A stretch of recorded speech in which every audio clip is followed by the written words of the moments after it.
একদিন একলা একটি নেংটি ইঁদুর তাড়াহুড়ো করে ছুটতে গিয়ে এক ঘুমন্ত সিংহের গায়ের ওপরে গিয়ে পড়ল। ব্যাস, সিংহের কাঁচা ঘুম ভেঙে গেল। জেগে উঠে সিংহ নেংটিটাকে এক থাবায় শেষ করতে যাচ্ছিল আর কি। নেংটি তখন অনেক কাকুতি মিনতি করে বলল, প্রভু, আমার ভুল হয়ে গেছে, আমি মাপ চাইছি, আমায় এবারের মতো ক্ষমা করে ছেড়ে দিন হুজুর। একদিন আমিও আপনার জন্যে প্রতিদানে কিছু করার চেষ্টা করব।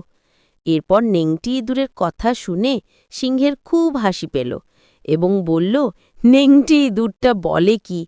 যাই হোক, দয়া করে হাসতে হাসতেই সিংহ ইঁদুরকে ছেড়ে দিল। এরপর বেশ কিছুদিন কেটে গেছে। শিকারীর দল জঙ্গলে ফাঁদ পেতেছিল শিকার ধরার জন্য। সিংহ শিকারে বেরিয়ে কি করে যেন সেই ফাঁদে ধরা পড়ল।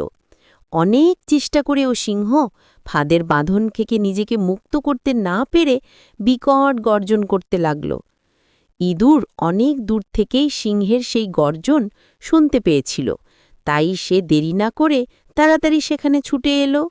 এসে সে সিংহকে বলল, প্রভু, কিচ্ছু চিন্তা করবেন না, আমি এক্ষুনি আপনাকে মুক্ত করে দিচ্ছি। সিংহ বলল, পারবে? ইঁদুর মুখে কিছু না বলে তাড়াতাড়ি কুটুস কুটুস করে ফাঁদের বাঁধনগুলি কাটতে শুরু করে দিল।